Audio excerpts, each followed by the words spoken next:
The phone rang on the morning of my wedding day, and with one cold sentence my entire world cracked open. My name is Emily Carter. I was 28 years old, standing in a sunlit bridal suite with the scent of white roses and my mother's old perfume drifting around me. The lace of my gown felt heavy against my skin, and my veil was still folded in my hands when Alex Harlan's name flashed across the screen. I answered with a smile, expecting maybe a last-minute company congratulations. Instead, his voice came through flat and satisfied. "You're fired, Emily. Effective immediately. Consider it my gift to you on your special day." The words landed like a slap. My knees almost gave way. I stared at the mirror, at the woman in white who had just been told she no longer had a job, while her fiancé waited downstairs and guests were already arriving at the venue. I couldn't even speak. He hung up before I could ask why.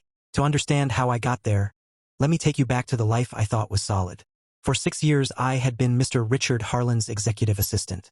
He ran one of the biggest import-export firms in the city, and he treated me like the daughter he never had. Every morning I'd walk into his corner office carrying 2 coffees, the steam curling between us while he asked about my weekend. "Emily, you keep this place breathing," he'd say, patting my shoulder with that gentle smile. I handled his schedule, his deals, even his personal errands when his wife was ill. The team respected me. My paycheck paid half our rent, and it gave me pride. At home, David and I had built something warm and real. Our little apartment smelled of fresh paint and the jasmine candles we lit every evening. He worked construction, came home dusty and smiling, and we'd cook together, garlic sizzling, his arm around my waist while we planned the wedding. We chose simple things, wildflowers for the tables, a string quartet instead of a DJ, because we wanted the day to feel like us.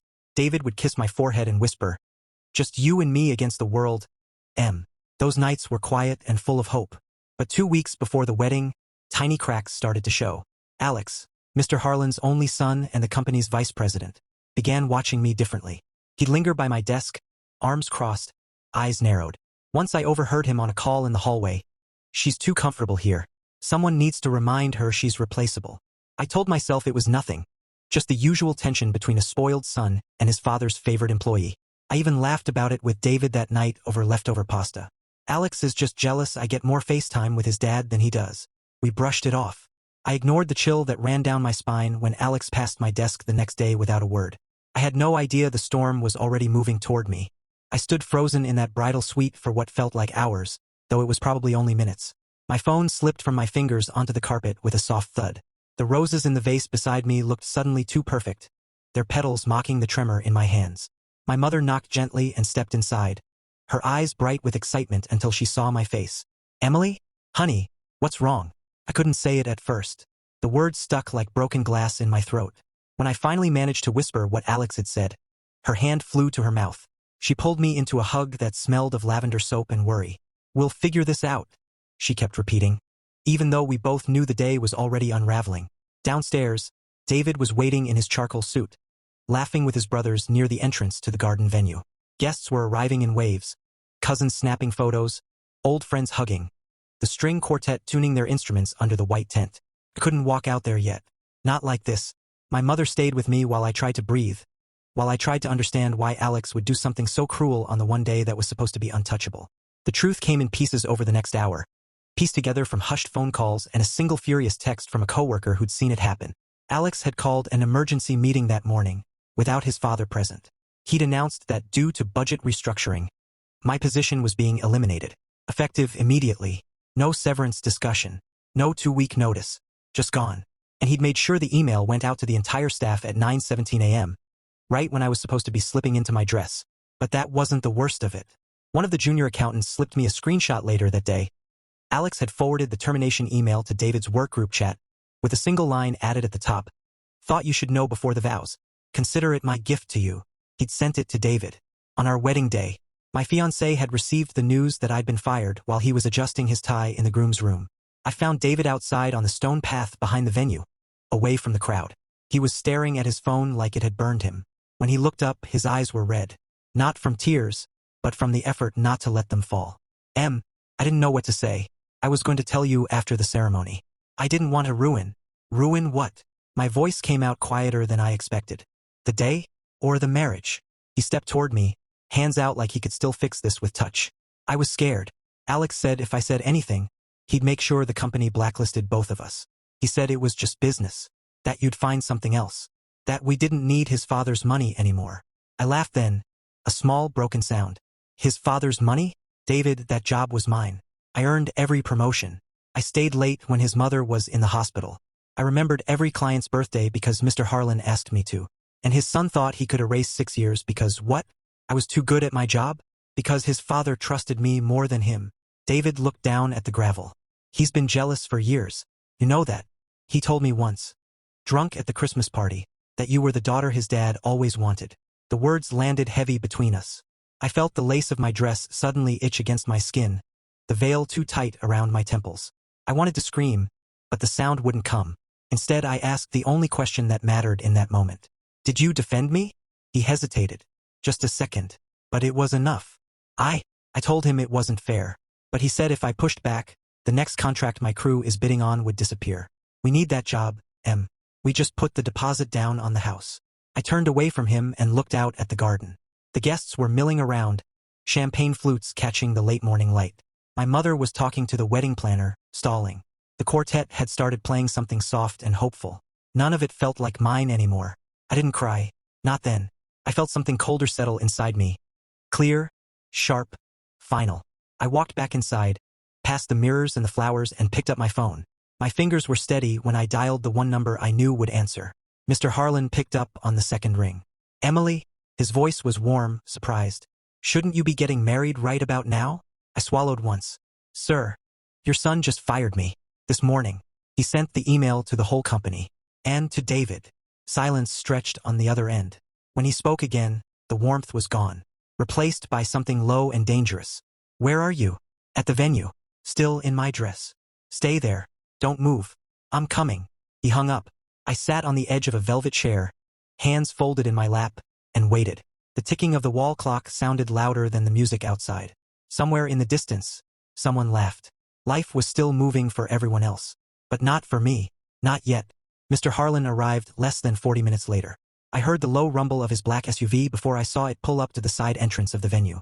He stepped out in the same gray suit he wore to board meetings. No tie, sleeves rolled to the elbows like a man who had driven fast and angry. His face was calm on the surface, but I knew him well enough to see the storm underneath. The tight line of his mouth, the way his jaw flexed when he was holding something back. He found me still in the bridal suite. My mother had stepped out to give us privacy. He closed the door softly behind him, looked at me in the white dress, and for a moment his eyes softened the way they used to when I brought him coffee on rough mornings.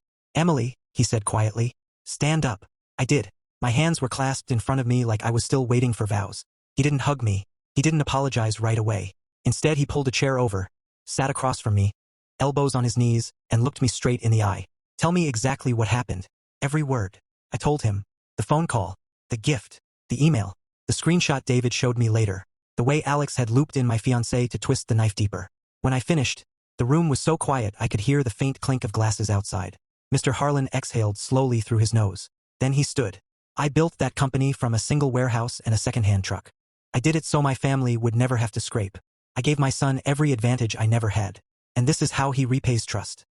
He walked to the window, looked out at the garden where guests were starting to murmur, wondering why the bride hadn't appeared yet. He's been chafing for years, he continued almost to himself. Thinks I favor you because you're competent. Thinks competence is a threat. He doesn't understand that loyalty isn't inherited. It's earned. He turned back to me. I'm reinstating you. Right now. Full pay, backdated to this morning. And Alex is out. Effective immediately. I've already called the board. They're holding an emergency vote this afternoon. He'll keep his shares, but he won't touch operations again. Not while I'm breathing. I stared at him. Sir, I don't want you to. You don't get to decide this part, Emily. His voice was firm but not unkind. This isn't charity. This is correcting a wrong. And I owe you more than that. He paused, then added softer. I'm sorry my son tried to take today from you. I felt the first real crack in my composure then. Not tears, exactly. Just heat behind my eyes. I nodded once. Outside, the quartet had stopped playing. Someone had announced a short delay. Guests were sipping wine, chatting, oblivious. Mr. Harlan glanced at his watch. You still have a wedding to get to, if you still want it. I looked down at my dress, at the veil still folded on the chair. David was probably pacing the garden path right now, wondering if I'd walk away from everything, him included. I need a minute, I said. He nodded. Take all the minutes you need. I'll be outside. When you're ready, I'll walk you down the aisle myself if David's too shaken to do it right. He left quietly. I sat there alone for a long time. The roses still smelled sweet. The clock still ticked. I thought about the life I'd built, the job, the man, the future we'd planned. I thought about betrayal dressed up as a gift. I thought about what loyalty really costs. Eventually I stood, smoothed my dress, fixed my veil. I walked out. David was waiting near the entrance to the garden, hands in his pockets, looking smaller than I'd ever seen him. When he saw me, relief flooded his face, then guilt. I'm so sorry. I should have. I held up a hand. Not now. I stepped closer. Your cruise contract, the one Alex threatened. It's safe. Your father made sure of it. He blinked. How? Doesn't matter. I looked past him to where Mr. Harlan stood talking quietly to my mother. What matters is what you do next. If you want this marriage, you stand beside me today and promise you'll never again let someone else decide what's right for us. Not your boss. Not mine. Not even family. David swallowed hard. I promise. I searched his face. I saw fear there and regret and something else, resolve maybe. It wasn't perfect, but it was honest. I took his hand. We walked out together.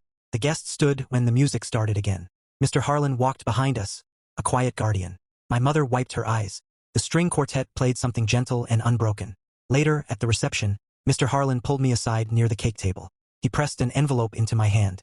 Severance Alex tried to deny you, he said, plus a bonus. Use it for the honeymoon you deserve, or the down payment you were saving for. Whatever you choose. I tried to protest. He shook his head. You kept my company running when my world was falling apart. Let me do this one thing. I hugged him then, breathed tight. He patted my back the way fathers do. Months later, I still work for Harlan Imports. Alex is gone. Moved to another city, another firm, a quieter life. David and I bought the small house we dreamed of. Some nights we still light jasmine candles and cook together. The scars are there, faint but real. Trust takes longer to rebuild than it does to break. But I learned something important that day. Sometimes the people who hurt you most are the ones closest to power. And sometimes the people with real power choose justice over blood. I don't hate Alex. Pity him.